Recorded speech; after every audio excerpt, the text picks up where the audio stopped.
Today we're going to look at the Hydrofarm inline booster fan for a central air conditioning unit. Basically, you need this system if you have an air conditioning system that's not reaching one room as much as you need it to. For instance, in this room we have 3 outdoor walls which get hot. We have 6 windows which bring in a lot of heat, and the roof, which was black, absorbed a lot of heat. We recently painted it with the roofing paint, that silver paint that reflects heat, which will make the roof last longer. Also, it actually seemed to have cooled the room about 2 degrees. You can see with this room, the problem is in the summer, it's getting up to about 76, 78 degrees, and that's just too hot to sleep in. You can see we are getting a fair amount of air in the room, but it's just not sufficient for the room. The room gets hot, and we were looking for a solution. I spoke to the air conditioning guys, and they really want to put in a big system. They're always looking for a big solution. They wanted to put in a Fujitsu split system, which isn't a bad system. They're very efficient. They're good. It's really a good unit, and that would provide a separate zone for this room. You'd need a small compressor outside. Something like a suitcase-sized unit inside that would add air conditioning into this room. But I don't believe in that. I prefer to have as few zones as possible, as few machines as possible doing the job. So I tried the Hydrofarm inline booster fan, and I'll show you how we installed it upstairs. The air conditioning for that room comes from upstairs. There's a zone that controls, it's a blower, it's a 5-ton unit that controls the air conditioning for this attic level above and for the bedroom level below it. So here we are, it's in a room, it has its own little, like a closet. Here's the 5-ton blower, it's hooked up to a 5-ton compressor outside that you can see in my other videos. Basically this is a blower, it's pretty simple, old technology. The outside compressor compresses the Freon, brings it in. Here it's coming back at a low pressure, and when it drops pressure, it basically absorbs heat from the house. Here, a blower just blows the cold air out. The water, the condensation gets drained out. Very simple. Here's the blower.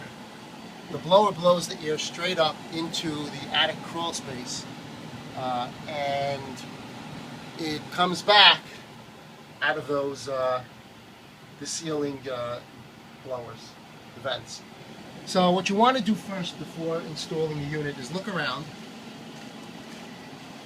and try to identify which of these blowers, or I should say which of these ducts is the one for that room.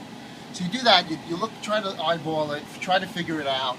If you're not sure, you disconnect one of the units. Don't even reconnect. Just disconnect it. Put the Hydrofarm fan on one side, blow to it, and if it blows into that room, you know you've got the right room. Then what you do is you connect it. This is the Hydrofarm unit. It's a heavy metal piece of duct, and what it does is there's a plastic fan inside. It seems heavy duty to me. Works well. You reconnect it. You may have to cut the aluminum here to fit it in, or you fit it in this side and then onto the soft duct on the other side, and that's it. This unit comes with a wire. It comes with a plug at the end, which is helpful. Other units like the Suncourt that my friend had, that doesn't come with a wire at the end. You actually have to plug. We have to splice in a plug, and that's a pain in the neck. Who wants that? This is easy. Now, after you install it, I've also found it helpful. You use some zip ties to keep it tight, and then you want to hold the weight, because this is a heavy-duty unit. It's not like the other units. This one weighs about 5 pounds, so I've attached it. I stripped a 12-tube gauge wire, and I've taken the ground, and I tied it from one end to the green, and I screwed a screw into the ceiling up there, and I tied it around there. and that holds the weight, takes the weight off of it so it won't pull off. It's a very heavy-duty unit. I'm not concerned that the fan is plastic. I've used this for about a couple of months. Seems to work very well. In fact, my friend's house, he hooked up. He bought both. He was pushing. He had to push air through like a 40-foot duct. Let me just shut this off. He had to push air through a 40-foot duct, and what he did was in running through the he connected both. He connected both fans through the ductwork, and it blew a tremendous amount of air by him, and that was good. But we were looking at the fans. This one is much more heavy duty. It's much stronger, and it's really a better unit. I really recommend this Hydrofarm. But you want to measure your ductwork. Make sure you match it up. If you have an 8-inch ductwork, you want to get an 8-inch fan. Otherwise, it won't connect.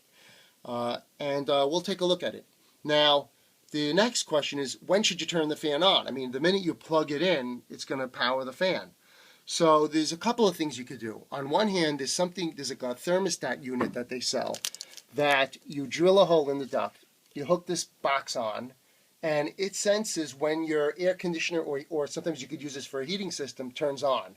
And whenever that compressor goes on and starts putting out cold air, it'll turn on the fan and blow to that area.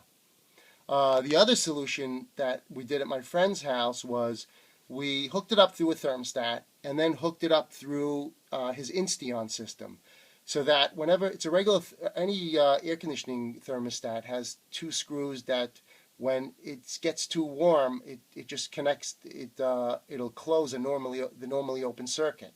So what we did was he hooked that into an Insteon low voltage controller, so that when Insteon detected that the thermostat said it was too warm, it turned on, that would then turn on the booster fans, and that cooled off his room, and that's a good solution. There's nothing wrong with that. I'm not completely against Insteon. I also point out that you can do it without Insteon. You can just run 24 volts off of, take it off a relay box in your basement, run that through a thermostat, have that hit a relay, and then that'll turn on these fans as well. Or you could simply say, you know what, I'm putting this in the bedroom, and I need this at night, every night, and that's just the way it is. You know, there's no point in measuring something if it really doesn't matter. I mean, you're basically going to want if you need the booster fan in your bedroom, you want it on all night. If you're going to need it in your kitchen, you want it on during the day. So why bother measuring the temperature if you know when basically you're going to need it on? And that's the conclusion I came to. So what I did was, I took his power. I found this switch in this room. It was here already, and the wiring goes from here into basically it's a pool timer control. I usually buy the ones by Intermatic. This one is by GE, and it's very simple. It has a dial. It turns, and when it's you program it. I have a program from about 6 p.m. to 7 a.m. and at that time it lets the power go through into that outlet. So that outlet is only being powered during those hours. And basically they're very easy to wire. They're all basically the same. There's a positive and a neutral go into this box, and you then send the power to the first circuit on to the normally open circuit on this timer. So you'll just run the power into that first screw, and then the second screw goes down to this. You'll run down to this outlet, so that when it's supposed to, it'll make that connection and send the power down. You can look at my other video on the intelligent timer system. It shows how it's wired, and that then sends at the right time. It sends the power through the wire up to the fan, and it powers the fan. And basically, I have the fan going every night from 6 p.m. to 7 a.m. and that works well. So I don't think it's actually not very noisy, this fan. Here it's in a closet by the central air conditioning blower, so you really don't notice it at all.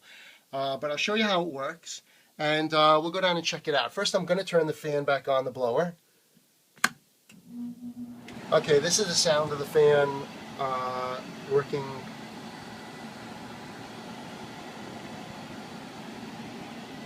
And now I'm going to turn on. You can turn it on manually with this as well. You hit the switch and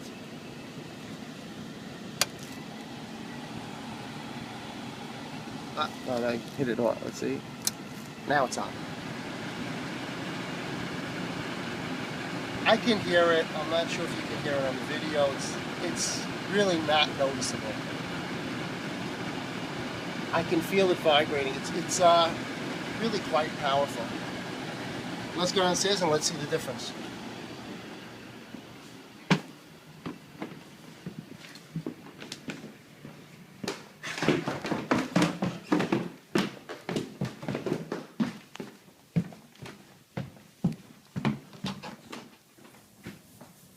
I don't know if you can see the difference, but